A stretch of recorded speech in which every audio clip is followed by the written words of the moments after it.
qarşısında baş əydik. Nə xoş ki, sizin məktəb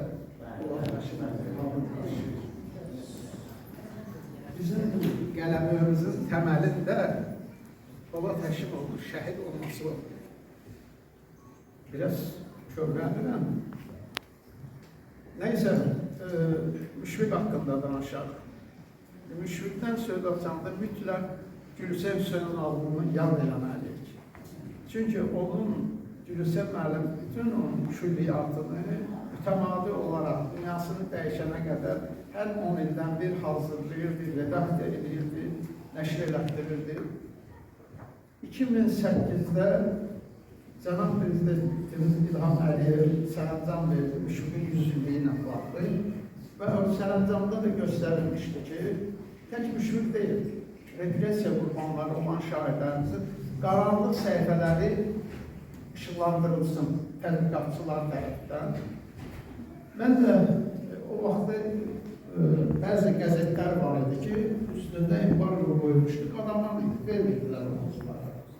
Mən sonra getdim, bizim bildik xarxanaya da getirdim, PKK-nin ardından getmədim, amma orada hər bir şey var idi. Bütün Müşfiq araşdırdı və Müşfiqin duyğu yarğanları aldı ki, elmi əsər hazırladı. Orada Müşfiqin əleyhinə olanların da hansı ki, tanışlar yazmışlar, açıq mətbuatda yazmışlar. Onların hamısını o vaxt qoymurdular da, onların hamısını xahiş elədim, kserokopiya elədim ki, sabah bilirəm ki, o şairlərin qohum əqrəbəsi deyəcək, niyə yazmışam mən, babam belə olur, belə olur, əlində fakt olur. Amma indi açıq idi, hər kəs gedib, o vaxtlar yox. Müşfiqin yaradıcılığını təbii ki, mən musiqişünas olduğumdan, onun musiqi yönündən tədqiqat apardım. Müşfiq adi şair deyil. Yəni, Müşfiq gözəl tar çalır. Tar çalmağı da Qurban Pirimovdan öyrənmişdi. Düzdür, Qurban Pirimov böyük onların arasında yaş fərqi var idi, amma dostluq edirdilər. Müşfiqlə, hətta Müşfiq toyunda da Qurban Pirimov o toyunda ifadələmişdi və ona öyrətmişdi, tar çalmağı öyrətmişdi. Bizim muğamları bilirdi. Bayaq bizim balamız aşıq musiqisi ifa elədi. Bəli, azadlıq verdi, oxudu, eşq olsun. Belə uşaqların hindidən qədrini bilmək lazım.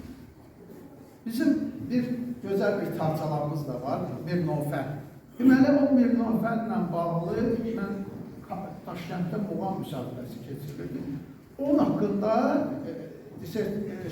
çıxış eləyəcəkdim. Bizim yolumuzu da verir. Mənim yol verirdi, amma onun uşaq üçün dedilər ki, yox, bir nəfəri verərlərdi.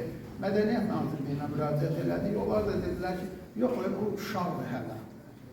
Uşaq vaxtı elə təəccüblü olur da. Bu bala qulaq asan, hər kəs onun istidadına vuruldu. Və lazımdır ki, onu qorumaq. Böyüyəndən sonra 20-30 yaşından sonra onu qorumalı, artıq özü başa düşəcək.